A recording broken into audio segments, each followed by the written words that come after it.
Halo semua yang hadir dari daerah mana saja nih.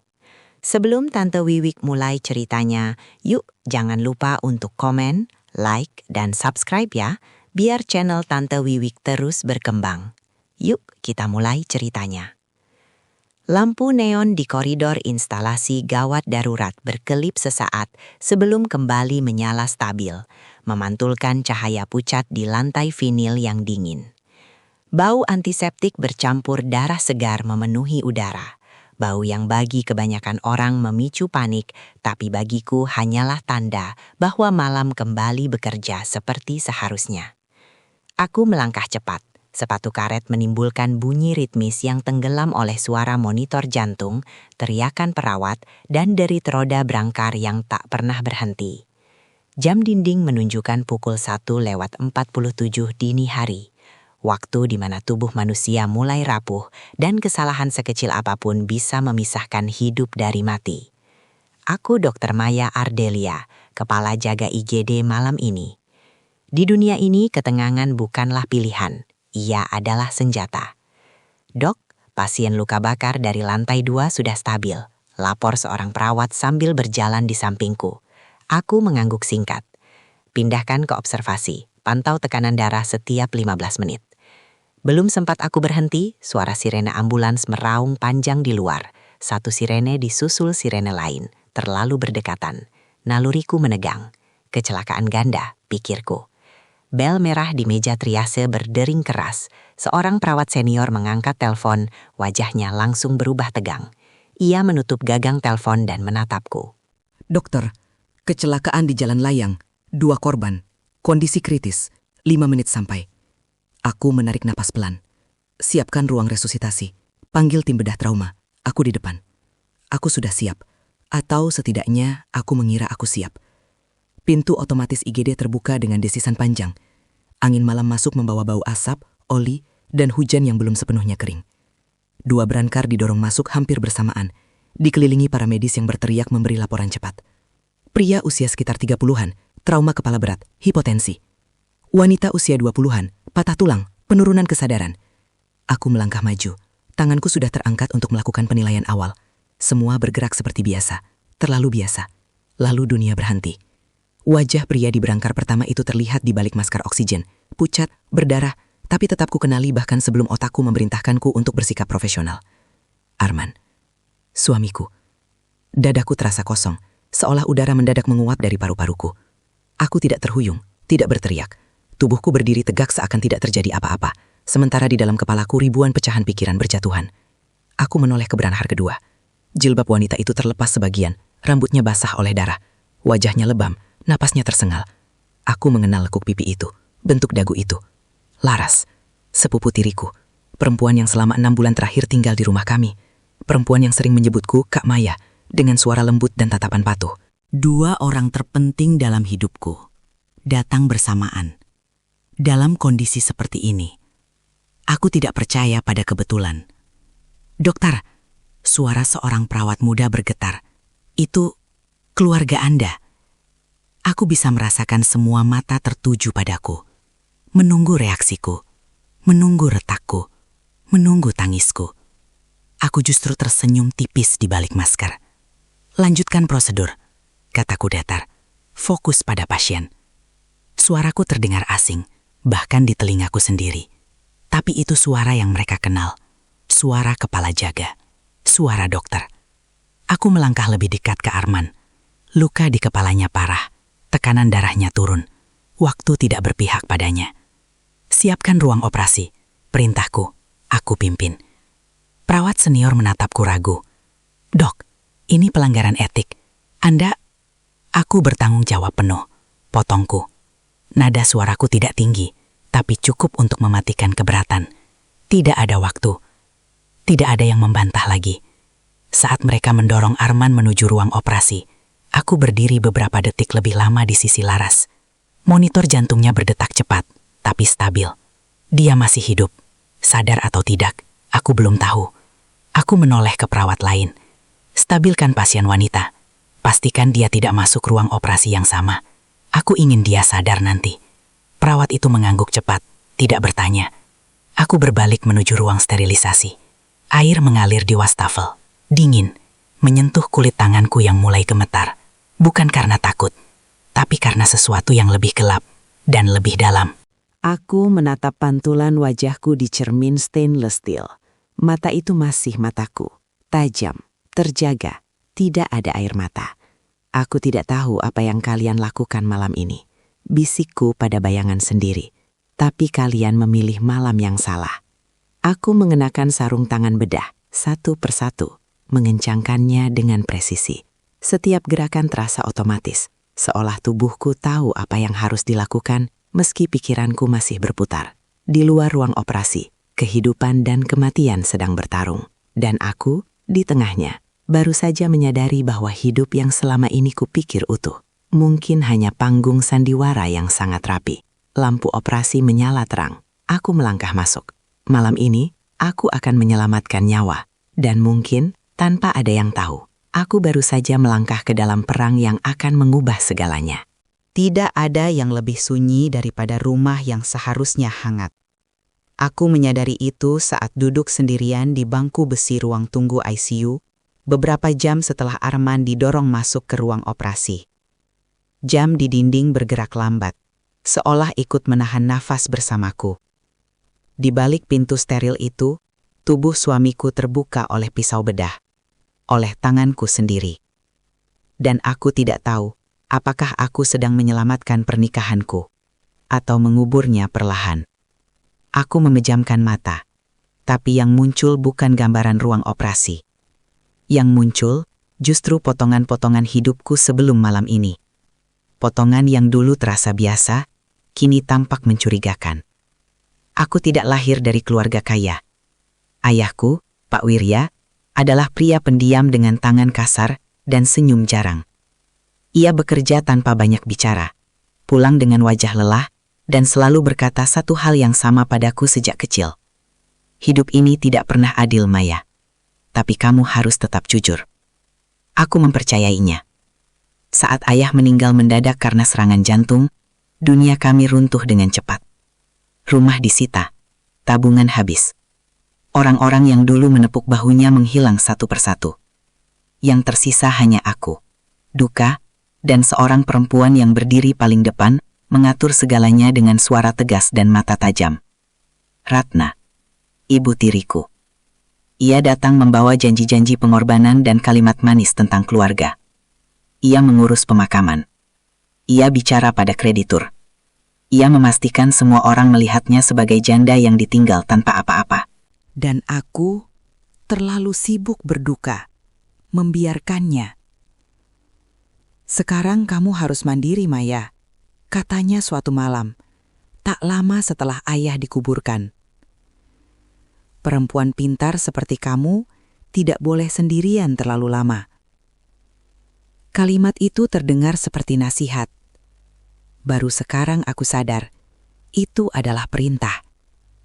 Aku menikah dengan Arman setahun kemudian.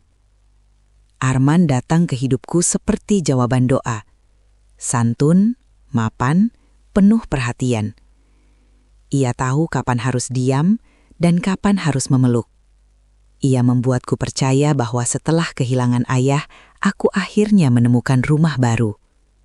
Aku tidak tahu bahwa aku hanya berpindah kandang. Rumah tangga kami terlihat sempurna dari luar. Aku bekerja sebagai dokter, Arman di bidang konsultan keuangan. Tidak ada pertengkaran besar, tidak ada kekerasan, tidak ada tanda bahaya yang jelas. Bahaya sejati memang jarang berteriak. Ia berbisik. 6 bulan lalu Ratna menelponku dengan suara bergetar. Ia bilang Laras, anak saudaranya yang telah meninggal, tidak punya tempat tinggal. Dia masih muda, Maya. Kota ini keras. Ibu takut dia salah jalan. Aku menatap Arman saat itu. Ia tersenyum tipis. Kita bantu saja. Rumah kita cukup besar. Aku setuju. Aku selalu setuju. Sejak Laras tinggal bersama kami, rumah itu berubah. Bukan secara kasat mata, tapi terasa. Ia terlalu patuh, terlalu berhati-hati. Selalu memastikan Arman sudah makan, selalu menawariku teh hangat sepulang jaga malam. Aku mengira itu rasa terima kasih. Sekarang, duduk di ruang tunggu ICU, aku bertanya-tanya. Sejak kapan aku mulai kehilangan sesuatu di rumahku? Kalung ibuku. Perhiasan sederhana berbentuk burung kecil. Tidak mahal, tapi tak tergantikan. Aku menyadari kehilangannya sebulan lalu. Aku mencari ke setiap sudut rumah. Arman membantuku mencari, bahkan menemaniku membongkar lemari. "Kamu mungkin salah simpan," katanya lembut. Aku percaya. Lampu indikator di atas pintu ruang operasi menyala merah. Aku berdiri otomatis saat seorang perawat keluar. "Dok, operasi masih berlangsung. Kondisi pasien pria stabil sementara. Pasien wanita sudah dipindahkan ke ruang perawatan. Kesadarannya fluktuatif." Aku mengangguk. "Jangan izinkan siapapun masuk ke ruangnya selain petugas medis. Aku akan ke sana setelah ini." Perawat itu ragu sejenak. Keluarganya sudah datang. Seorang perempuan, mengaku ibunya. "Ratna." "Tentu saja."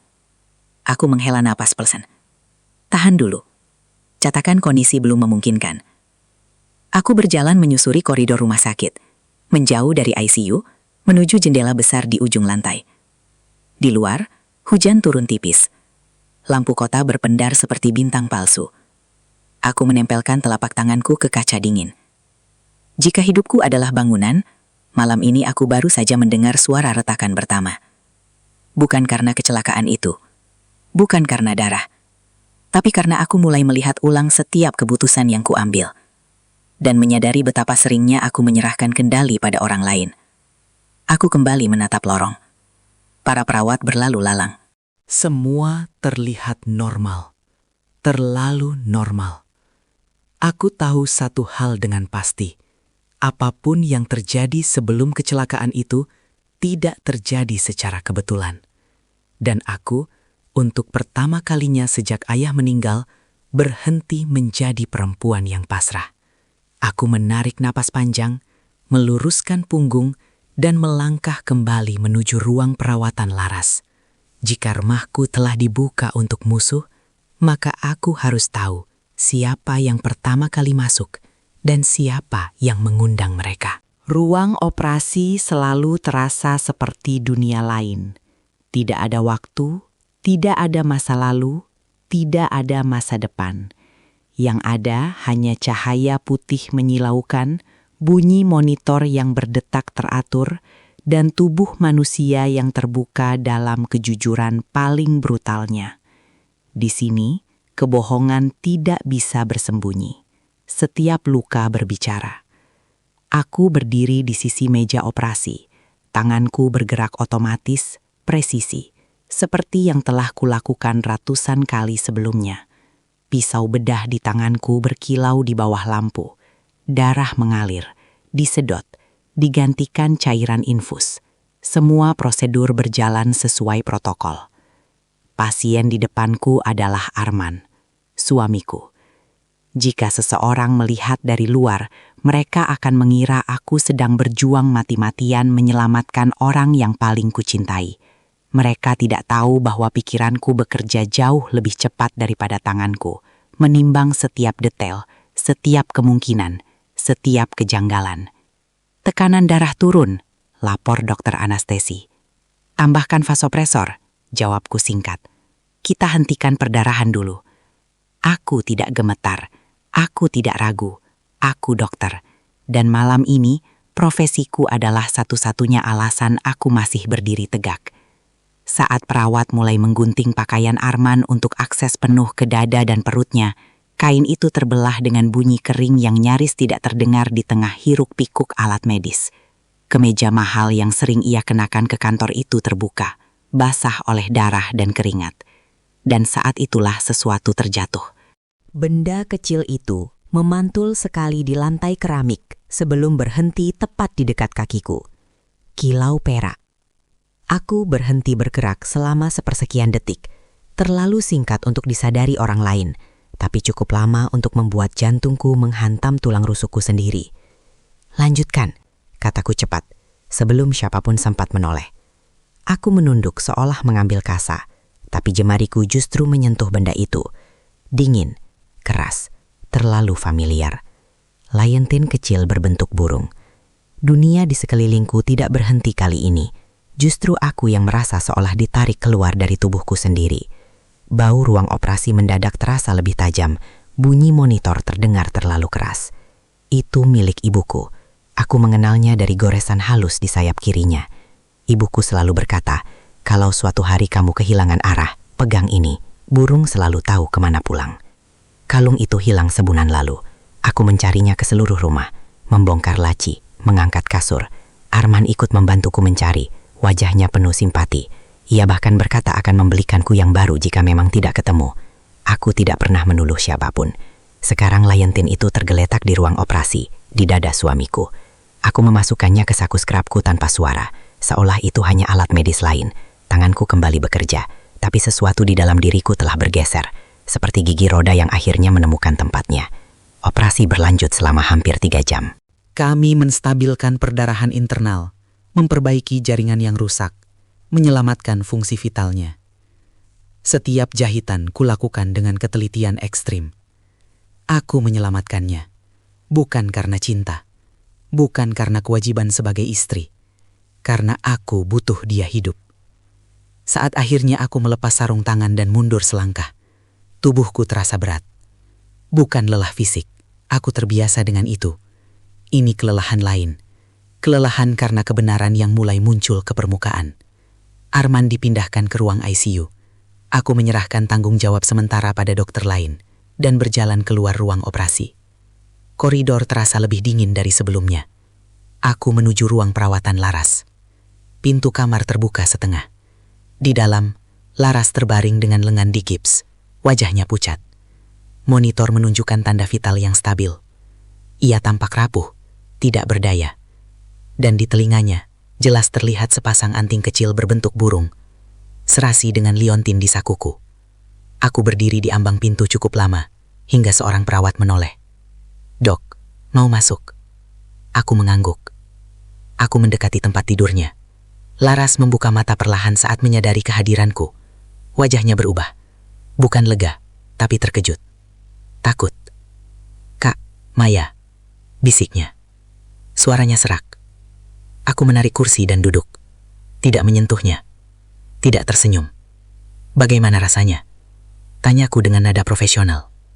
"Sakit," jawabnya pelan. Kepalaku pusing. "Wajar." Ia menelan ludah. Matanya melirik ke sekeliling ruangan. Lalu kembali padaku. "Mas Arman, bagaimana?" Aku menatapnya lurus. Hidup. Ada sesuatu yang melintas di wajahnya. Bukan sekedar lega. Ada bayangan lain di sana. Sesuatu yang cepat ia sembunyikan. Aku merogoh saku dan mengeluarkan liontin itu, meletakkannya di atas meja kecil di samping tempat tidurnya. Cahaya lampu memantul di permukaannya. Laras membeku. "Kamu tahu ini milik siapa?" tanyaku lembut. Wajahnya memucat, bibirnya terbuka, tapi tidak ada suara keluar. Tangannya yang sehat mencengkram spray. Itu mirip punyaku," katanya akhirnya, terlalu cepat, terlalu defensif. "Tidak," jawabku tenang. "Itu milik ibuku." Hening jatuh di antara kami. Monitor berdetak pelan, seolah menghitung waktu yang tersisa sebelum kebohongan runtuh. "Aku menemukannya di dada Arman," lanjutku. "Dan anting di telingamu, sangat serasi." Air mata mulai menggenang di mata Laras. "Aku bisa jelaskan, Kak." "Aku yakin," kataku, "tapi bukan sekarang." Aku berdiri, memasukkan kembali liontin itu ke saku. "Istirahatlah, kamu masih butuh observasi." Aku melangkah keluar sebelum ia sempat berkata lebih banyak, karena aku tahu, jika aku mendengarnya sekarang, aku mungkin akan bereaksi, dan aku tidak boleh bereaksi. Belum. Di ujung koridor, aku berhenti dan menyandarkan punggung ke dinding. Aku mengeluarkan napas panjang yang baru kusadari kutahan sejak di ruang operasi.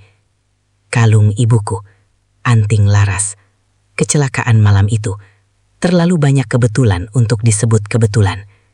Aku menatap lurus ke depan, ke lorong rumah sakit yang panjang dan terang. Tempat aku merasa paling berkuasa. paling sadar. Jika benda-benda itu bisa bicara, mereka baru saja berteriak padaku, dan aku mendengarnya. Ratna datang tanpa suara. Aku menyadari kehadirannya bukan dari langkah kaki atau sapaan, melainkan dari perubahan udara di sekitarku. Seperti ketika seseorang membuka pintu ke ruangan ber-AC.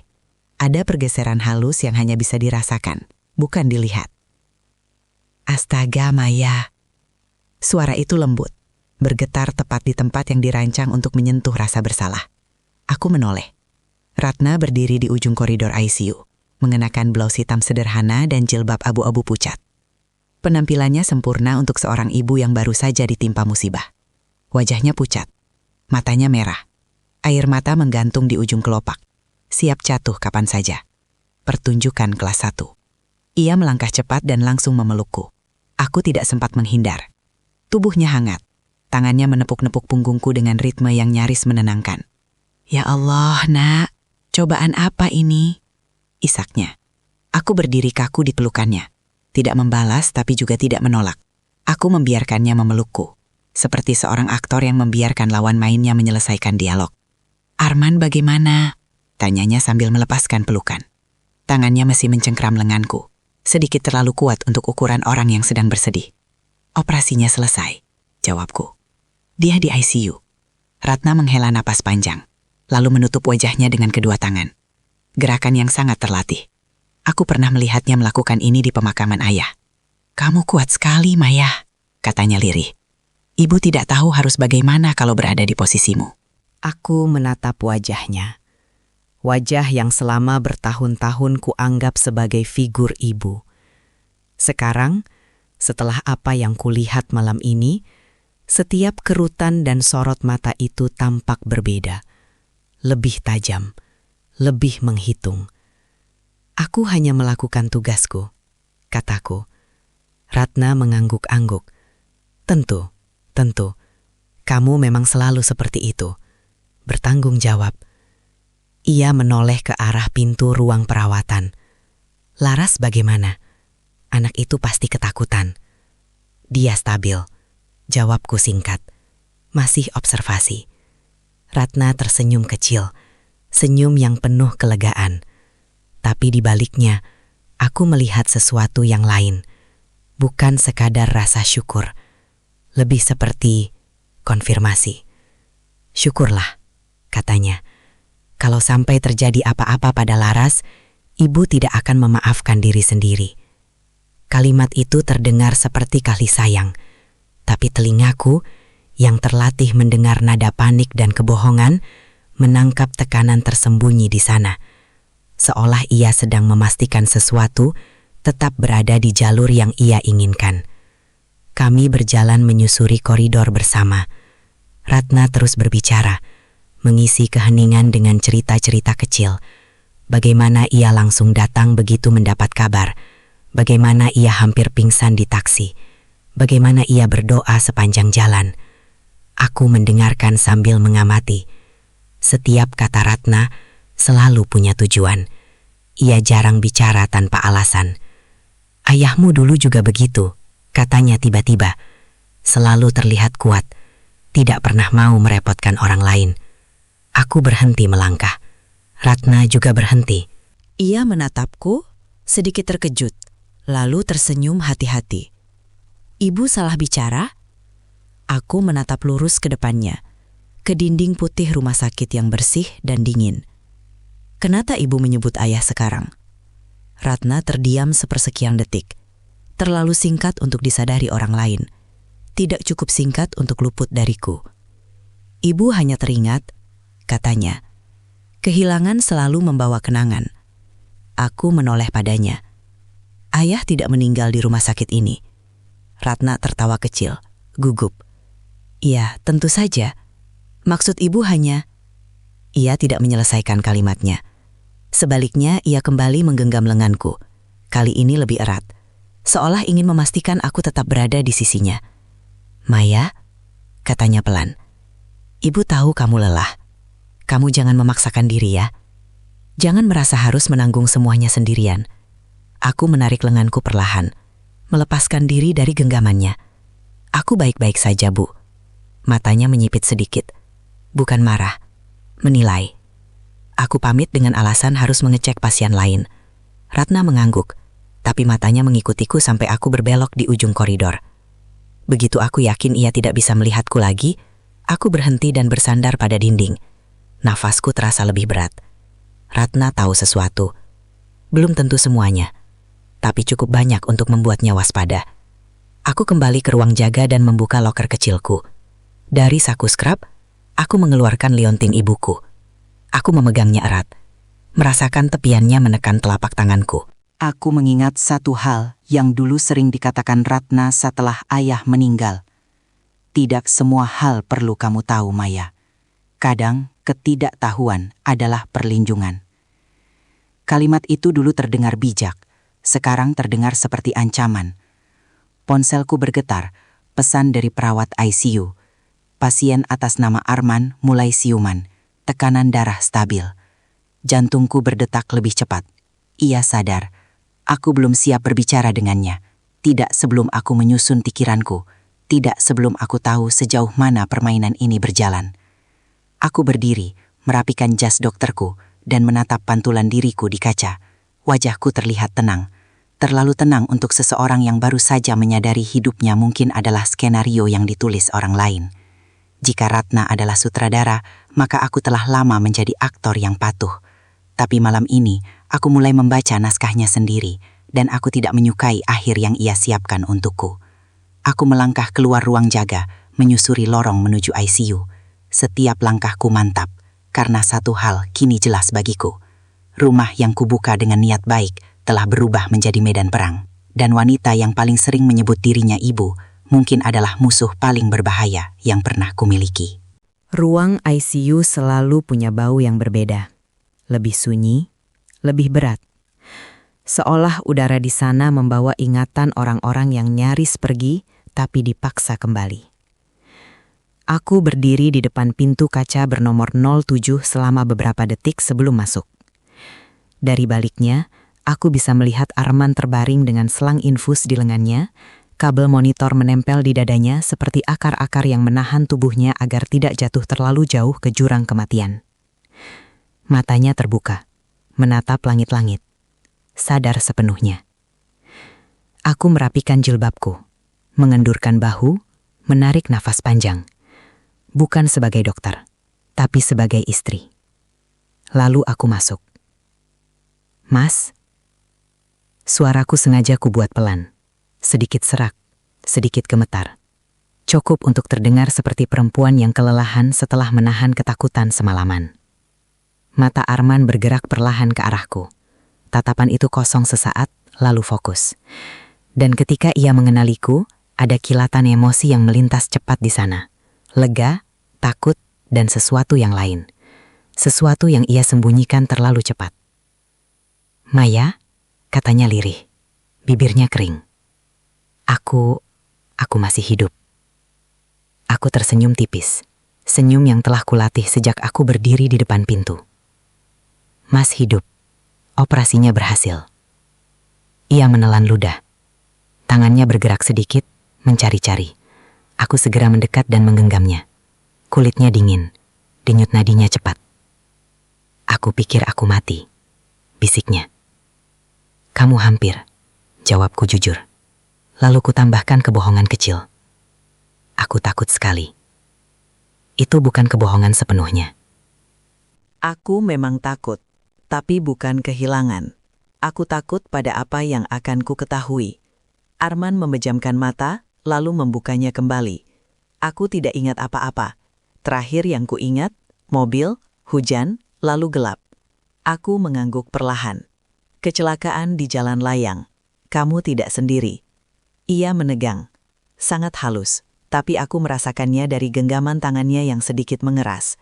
Laras? Aku menatap wajahnya tanpa berkedip. Kamu ingat Laras? Ia ragu sepersekian detik sebelum menjawab. Aku? Dia minta aku mengantarnya, malam-malam, katanya takut. Alibi. Sederhana, rapi, terlalu rapi. Aku menunduk, membiarkan rambut jilbabku sedikit menutupi wajahku, seolah menahan emosi. Dia selamat, hanya luka ringan. Aku mendengar napasnya mengendur.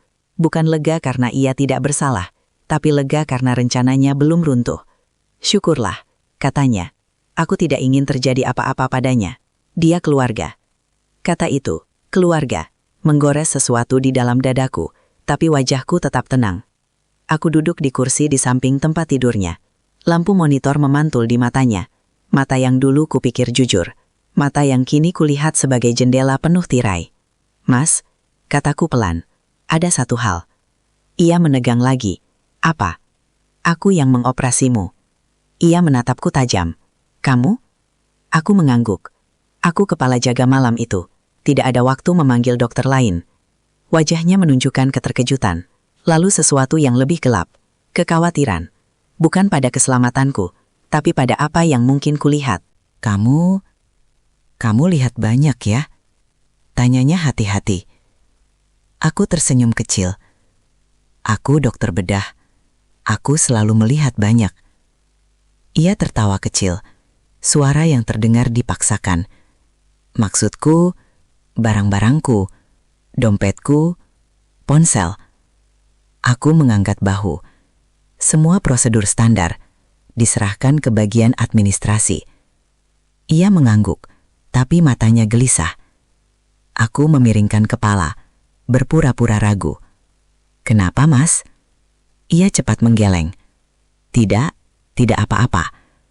Keheningan jatuh di antara kami. Monitor berdetak pelan. Setiap detiknya terasa seperti jam pasir yang menumpahkan butir demi butir kesabaran kami. Aku memutuskan untuk melempar umpan kecil. Tadi Ibu Ratna datang, kataku santai. Reaksinya cepat kali ini. Terlalu cepat. Ibuku? Iya, dia khawatir. Dia juga menanyakan Laras. Aku mengamati wajahnya. Ada komunikasi tak terlihat yang melintas di sana. Seperti dua orang yang telah lama bekerja sama dan tahu bahwa satu kesalahan kecil bisa menghancurkan segalanya.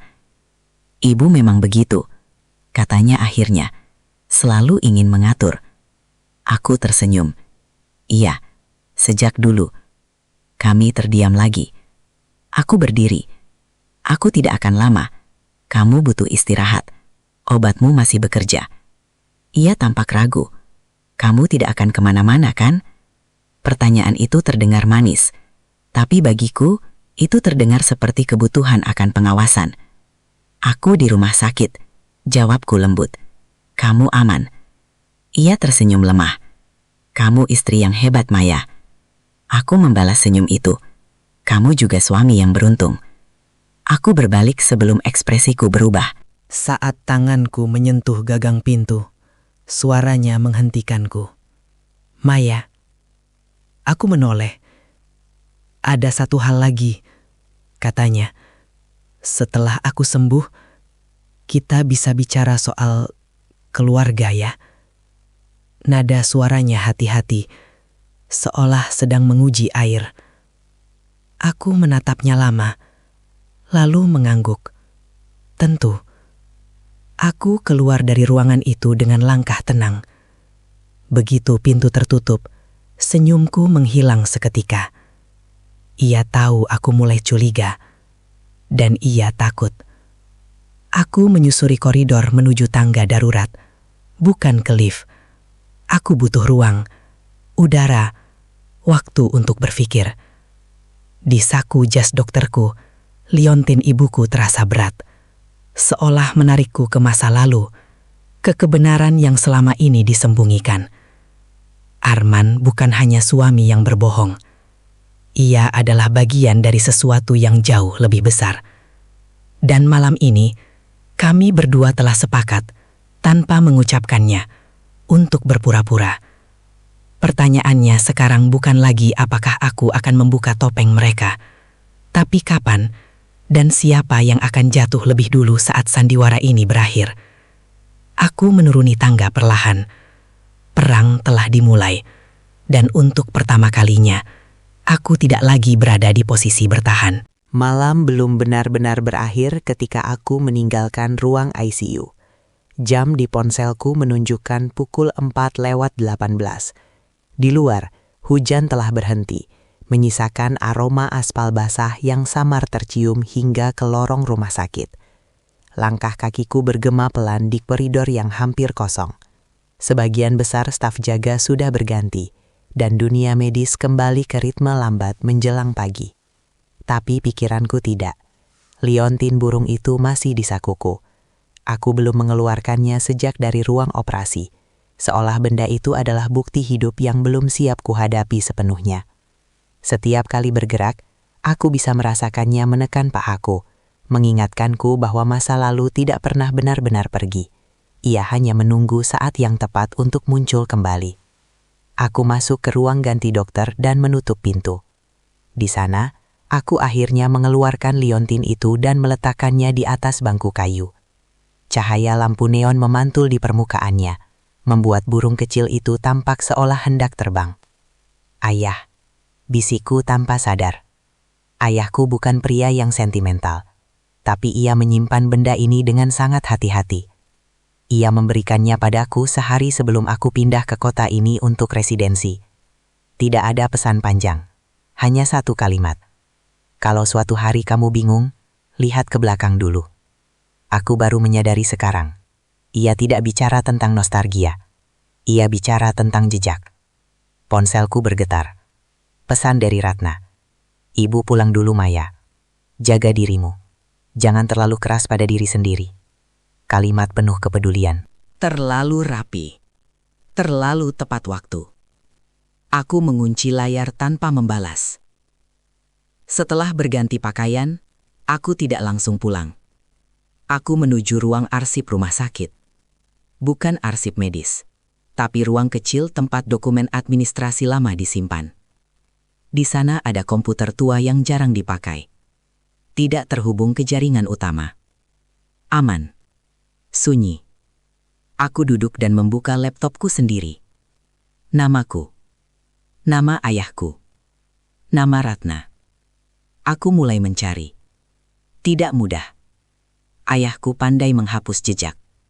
Tapi aku tahu satu hal tentangnya. Ia tidak pernah benar-benar membuang apapun. Ia hanya memindahkannya.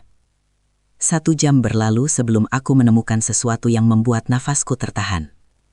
Sebuah akta perusahaan lama. Tidak aktif. Nama ayahku tercantum sebagai salah satu komisaris.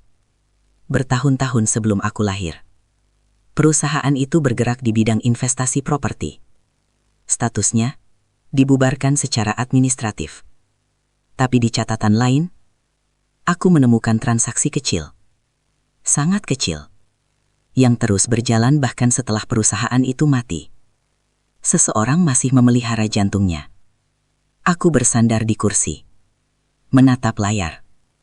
Tanganku dingin. Ayah tidak miskin. Ia bersembunyi. Dan jika ia bersembunyi, maka ia punya alasan. Aku teringat percakapan singkat dengan Ratna bertahun-tahun lalu. Tak lama setelah ayah meninggal. Urusan keuangan ayahmu rumit. Katanya waktu itu. Lebih baik kamu tidak tahu. Untuk kebaikanmu. Untuk kebaikanku. Kalimat yang sama. Selalu kalimat yang sama. Aku menutup laptop dan berdiri. Tubuhku terasa tegang, seperti senar yang ditarik terlalu lama. Aku tidak bisa pulang. Tidak dengan pikiran seperti ini. Rumah itu, rumah yang kutinggali bersama Arman, tiba-tiba terasa asing. Seperti tempat yang telah lama kehilangan fungsinya sebagai perlindungan. Aku memutuskan untuk pergi ke satu tempat lain. Rumah lama ayah. Bangunan itu sudah kosong bertahun-tahun. Tapi aku masih memegang kuncinya. Aku jarang ke sana. Terlalu banyak kenangan. Terlalu banyak luka yang belum sembuh. Pagi baru mulai menyingsing saat aku memarkir mobil di depan rumah itu. Catnya mengelupas. Halamannya ditumbuhi rumput liar. Tapi bentuknya masih sama. Aku masuk dan menyalakan lampu. Bau debu dan kayu tua menyambutku. Aku berjalan pelan. Menyusuri ruang tamu. Kamar tidur. Dapur. Semuanya sunyi. Di kamar kerja ayah. Aku berhenti. Meja kayu tua itu masih di sana. Rak buku. Lemari arsip kecil di sudut ruangan. Aku berlutut dan membuka laci paling bawah. Laci yang dulu selalu terkunci. Sekarang tidak. Di dalamnya hanya ada satu map tipis berwarna coklat dan sebuah flash disk hitam kecil.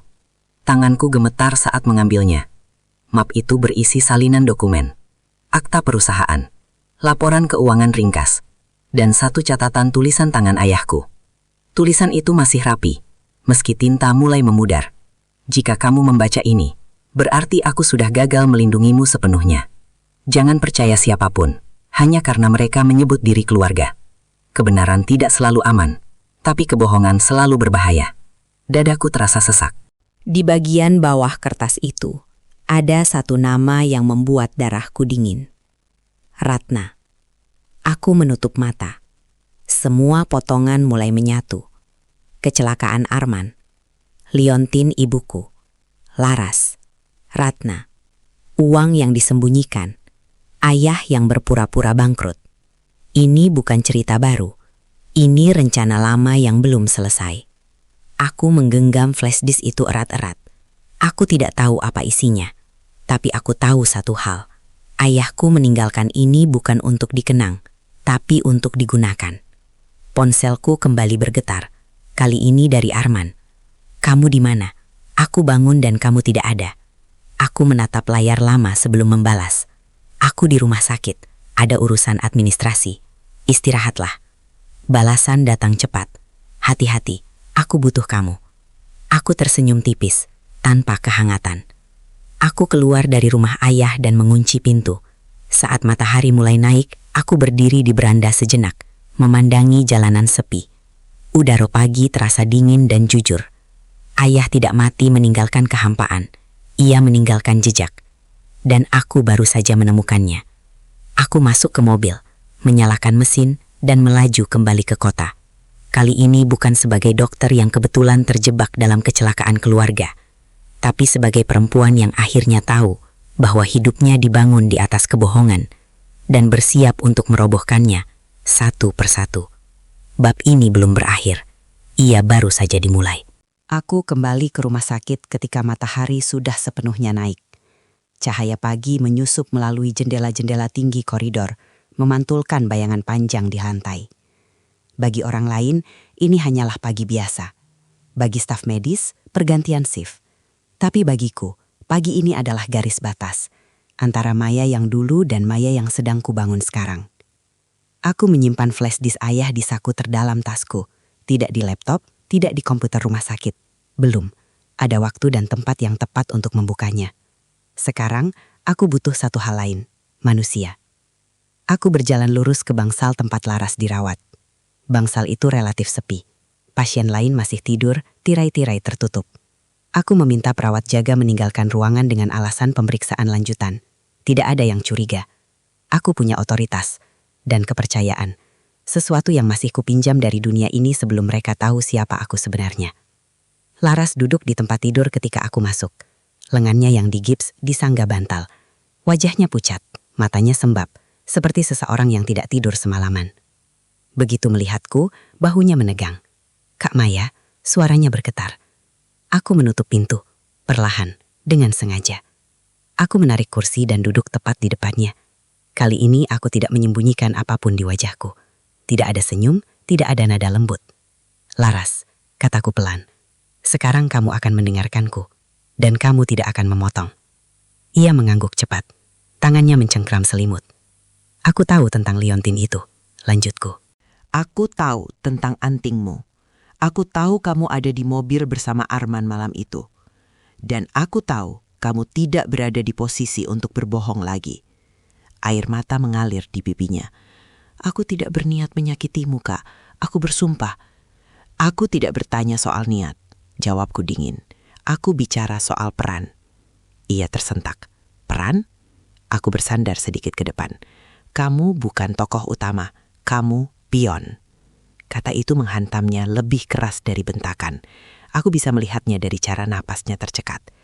Ratna yang mengatur, kataku. Arman yang menjalankan. Kamu hanya dipakai, didekatkan, diposisikan. Dan kalau sesuatu terjadi, kecelakaan, kesalahan, penangkapan, kamu yang akan jatuh lebih dulu. Ia menggeleng kuat-kuat. Tidak, ibu tidak akan. Ratna bukan ibumu, potongku. Dia pemilikmu. Kalimat itu membuatnya menangis terseduh. Aku membiarkannya. Tangis bukan kelemahan, ketidaktahuanlah yang berbahaya. Dengar baik-baik, kataku setelah ia sedikit tenang. Aku tidak akan menyerahkanmu ke polisi. Belum, tapi kamu harus memilih. Ia menatapku dengan mata merah. Memilih apa? Menjadi korban, jawabku, atau menjadi saksi. Ia terdiam lama, sangat lama. Lalu dengan suara nyaris tak terdengar, ia bertanya, apa yang harus kulakukan? Itu jawaban yang kutunggu. Aku mengeluarkan sebuah benda dari saku jas doktorku, sebuah pulpen hitam biasa. Aku meletakkannya di meja kecil di samping tempat tidurnya. Itu perekam, kataku, aktif otomatis, baterainya kuat, tidak terlihat. Laras menatap benda itu seperti ular berbisa. Kak, kamu akan pulang besok, lanjutku. Ratna akan menjemputmu. Dia akan bertanya banyak hal. Kamu akan menjawab seperti biasa. Takut, bingung, bergantung. Ia menggeleng lemah. Mereka akan curiga. Tidak, jawabku tenang. Mereka percaya kamu lemah. Aku berdiri, dan itulah senjatamu. Aku mencondongkan tubuh, cukup dekat hingga ia bisa mencium aroma antiseptik dari pakaianku. Aku ingin kamu membuat mereka bicara. Tentang uang, tentang ayahku, tentang apa yang akan mereka lakukan padaku. Kalau mereka tahu, bisiknya. Kalau mereka tahu, jawabku datar, kamu sudah mati sejak awal. Ia terisak, ketakutan itu nyata. Tapi di baliknya, aku melihat sesuatu yang baru tumbuh, keinginan untuk selamat. Aku berdiri dan menekan tombol panggil perawat. Kamu punya waktu 1 hari untuk memutuskan, tapi Ratna tidak akan menunggumu selamanya. Aku meninggalkannya dengan perekam itu di meja. Pion pertama telah diletakkan di papan. Sore harinya, aku mengunjungi Arman lagi. Ia tampak lebih gelisah dibanding pagi tadi. Obat penahan nyeri sudah dikurangi. Wajahnya berkeringat, tangannya mengepal. Kamu tampak sibuk sekali hari ini, katanya dengan senyum yang dipaksakan. Ada audit internal, jawabku santai. Rumah sakit memang sedang ketat. Ia mengangguk, tapi matanya menyipit. Ratna kesini lagi. Dia bilang kamu jarang menjawab pesannya. Aku duduk dan merapikan selimutnya. Aku lelah. Ia meraih tanganku. Kita keluarga, Maya. Kita harus saling percaya. Aku menatap tangannya di atasku. Tangan yang sama yang mungkin pernah menggenggam racun, atau setidaknya membiarkan racun bekerja. Aku percaya. Kataku lembut. Itu kebohongan paling mudah hari itu. Saat aku hendak pergi, ia berkata pelan. Setelah aku keluar nanti, aku ingin kita keluar kota. Menjauh sebentar. Aku berhenti. Menjauh dari apa? Ia tersenyum. Dari semua ini. Aku membalas senyum itu. Kita lihat nanti.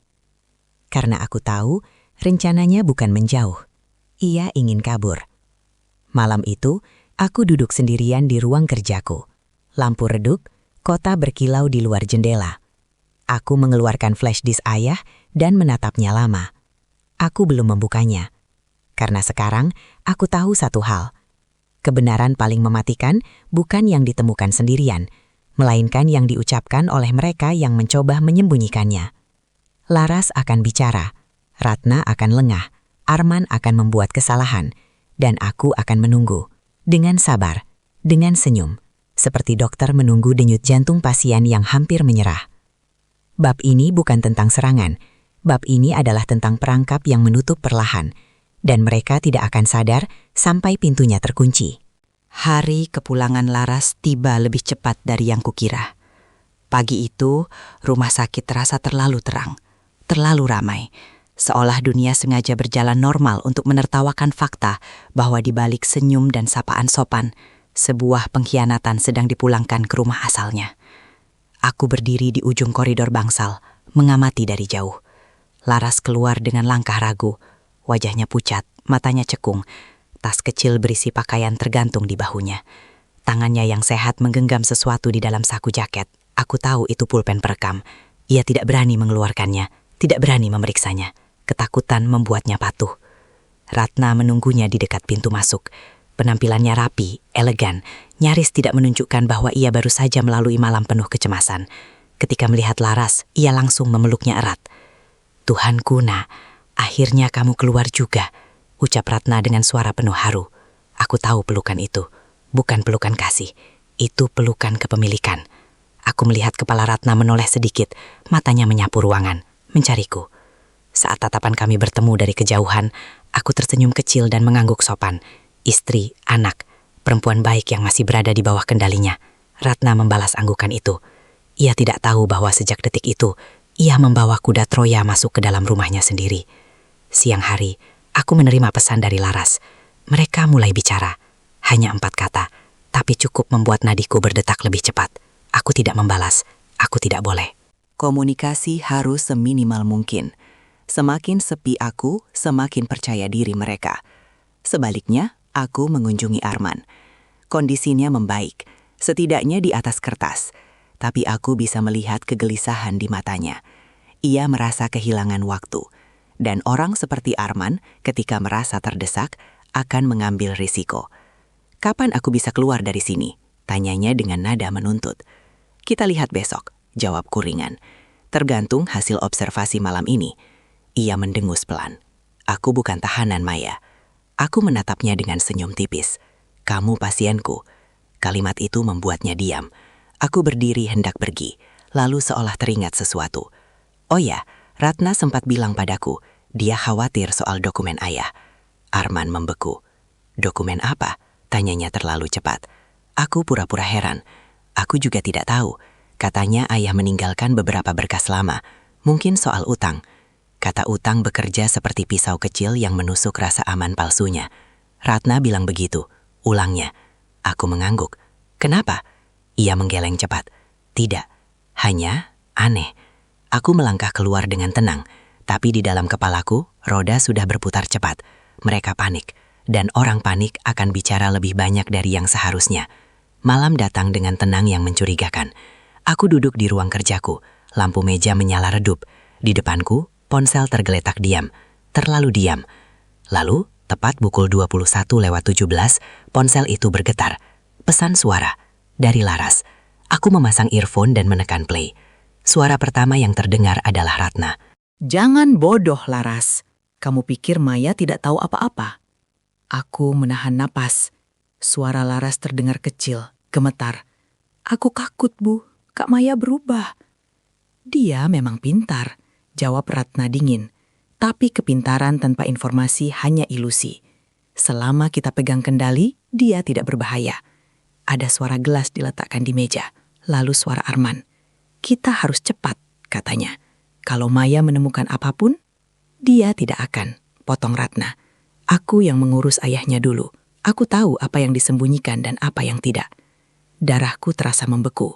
Arman terdengar ragu. Tapi dokumen itu sudah aman, kata Ratna. Atau setidaknya aman sampai kita pindahkan semuanya.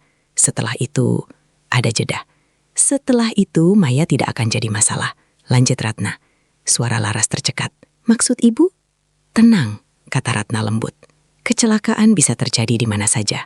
Apalagi pada dokter yang kelelahan. Aku melepas earphone perlahan. Tangan kiriku gemetar. Bukan karena takut, tapi karena amarah yang terlalu dingin untuk diekspresikan. Mereka tidak hanya ingin uang ayahku. Mereka ingin aku hilang.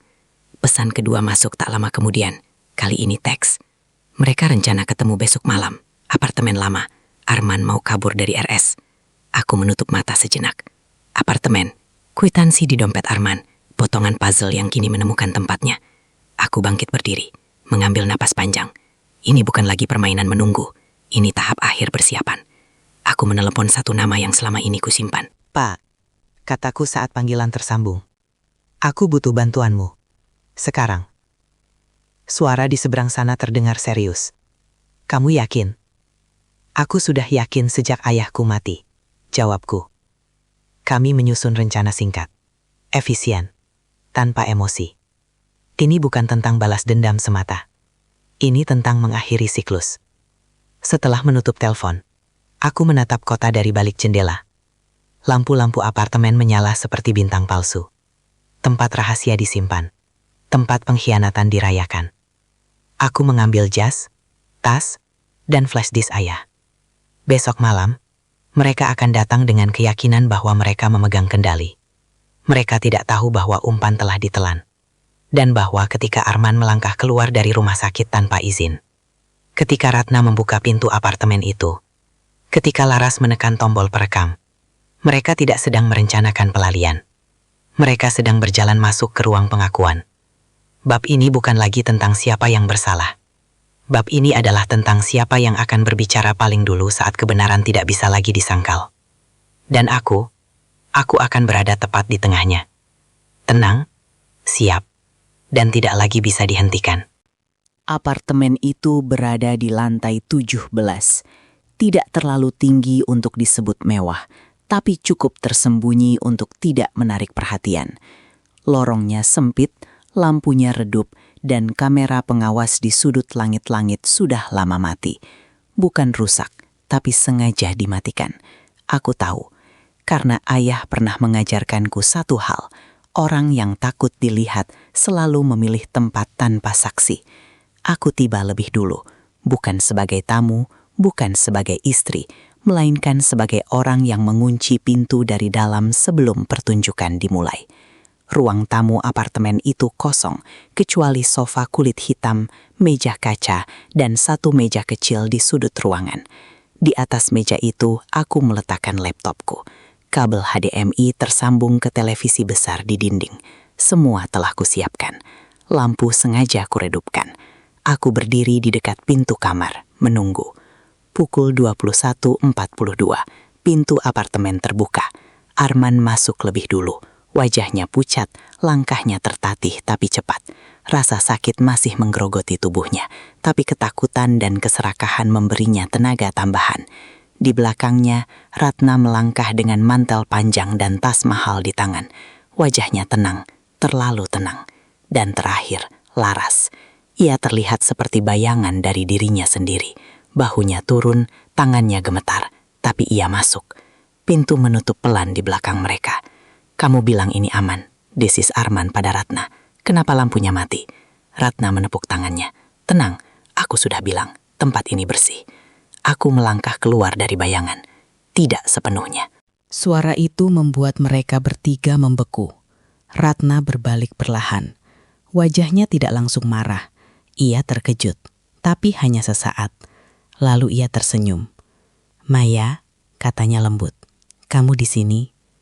Arman melangkah mundur setengah langkah. Kamu tidak seharusnya berada di sini, potongku. Benar, seharusnya aku berada di rumah, tidur, percaya pada kalian. Aku berjalan ke tengah ruangan. Setiap langkahku terukur. Aku tidak terburu-buru, tidak perlu. Ratna menghela napas. Nak, sepertinya kamu salah paham. Ini bukan. Aku menekan tombol di remote. Layar televisi menyala. Rekaman dimulai. Gambar buram sebuah kamar tidur muncul. Ayahku terbaring lemah di ranjang. Ratna masuk membawa secangkir teh. Suaranya terdengar jelas. Minum ini, Mas. Biar kuat. Ratna menjerit. Matikan itu. Arman mematung. Aku tidak mematikan apapun. Video berlanjut. Ayah meminum teh itu. Kamera merekam napasnya yang mulai tersengal. Lalu dari ambang pintu, Arman muncul. Berdiri, mengawasi. Tidak menolong. Laras menutup mulutnya dengan tangan. Air mata mengalir tanpa suara. Itu rekayasa, teriak Ratna. Kamu berani memfitnah ibu sendiri? Aku menatapnya. Ibuku mati bertahun-tahun lalu. Aku menekan tombol lagi. Rekaman audio dari pulpen Laras mengalir di ruangan itu. Setelah aset dipindahkan, Maya harus disingkirkan. Kecelakaan medis, dokter kelelahan. Dia terlalu pintar, itu berbahaya. Ratna mundur satu langkah, wajahnya kehilangan warna. Arman menggeram. Laras, apa yang kamu lakukan? Laras terisak. Aku tidak punya pilihan. Kamu pengkhianat, bentak Ratna. Tidak, kataku dingin. Dia saksi. Arman menerjang ke arahku.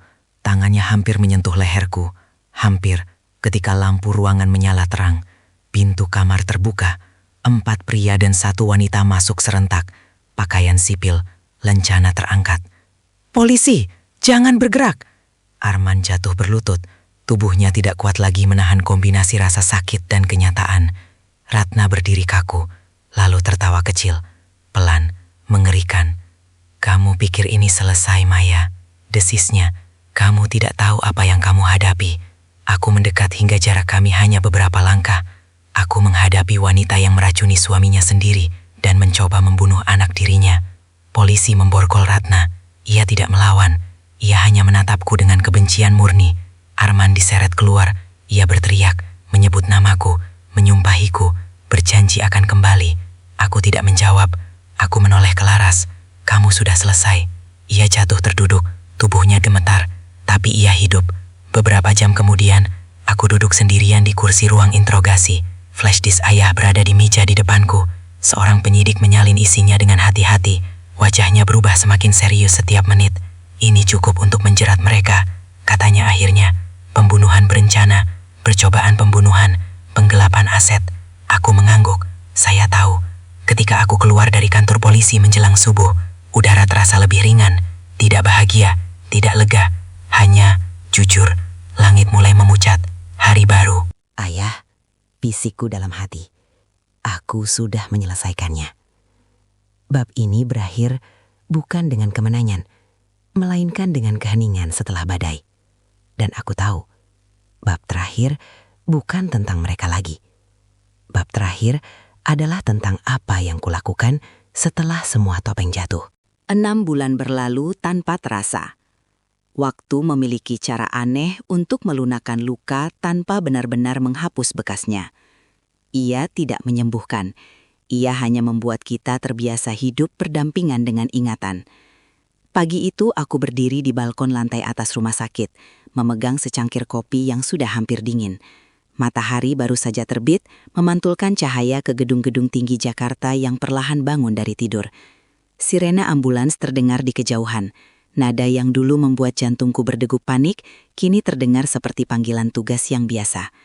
Aku kembali menjadi Dokter Maya Ardelia, bukan korban, bukan algojo, hanya seorang dokter, dengan tulang punggung yang lebih kuat dari sebelumnya. Kasus itu selesai secara hukum 2 minggu lalu. Ratna dijatuhi hukuman penjara seumur hidup atas pembunuhan berencana terhadap ayahku dan percobaan pembunuhan terhadap diriku. Tidak ada teriakan, tidak ada drama. Ia mendengarkan putusan hakim dengan wajah datar, seolah vonis itu hanya angka yang tidak lagi relevan baginya.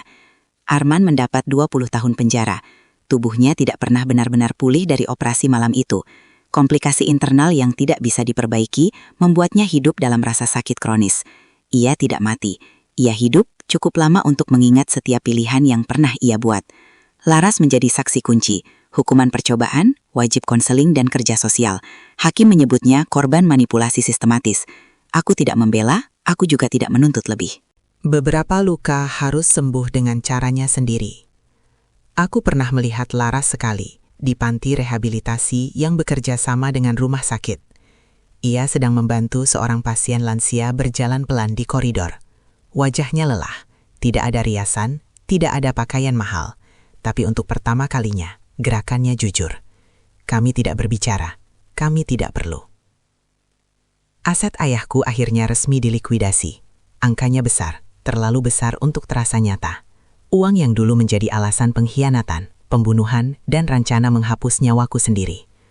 Pak pengacara ayah menemuiku di ruang kerjaku, membawa map tebal dan senyum puas. Ini hakmu, Maya, katanya.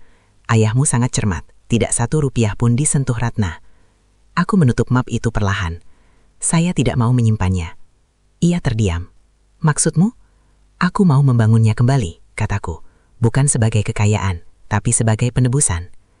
2 bulan kemudian, pembangunan sayap baru rumah sakit dimulai. Sayap itu tidak memakai namaku. Ia memakai nama ayah dan ibuku.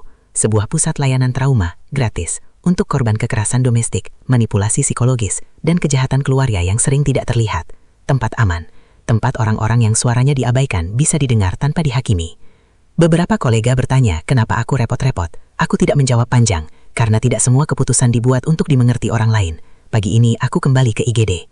Aku berjalan melewati pintu otomatis yang terbuka, disambut bau antiseptik dan suara kehidupan yang tak pernah berhenti. Perawat menyapaku. Dokter muda mengangguk hormat. Tidak ada yang melihat bayangan masa laluku di belakang langkahku. Dan memang tidak perlu. Seorang pasien datang dengan trauma kepala ringan. Seorang ibu menangis di sudut ruangan. Seorang anak remaja memegang tangan ayahnya yang tak sadarkan diri. dunia tetap berjalan. Aku bekerja seperti biasa, menjahit luka, memberi instruksi, menenangkan keluarga pasien. Tanganku tenang, hatiku jernih. Sesekali aku teringat ayah, bukan wajahnya saat sekarat, bukan teh beracun itu, tapi suaranya suatu sore bertahun-tahun lalu saat aku mengeluh tentang dunia yang terasa tidak adil. Kalau kamu tidak bisa mengubah dunia, Maya, katanya, setidaknya jangan biarkan dunia mengubahmu menjadi kejam. Aku tidak menjadi kejam, aku menjadi sadar. Saat jam kerjaku selesai, aku kembali ke balkon tempat aku berdiri pagi tadi. Matahari kini sudah tinggi, kopiku sudah habis. Tapi hatiku, untuk pertama kalinya, tidak terasa pahit. Aku menatap kota yang terus bergerak. Ratna akan menua di balik jeruji, dilupakan oleh dunia yang dulu ia kendalikan.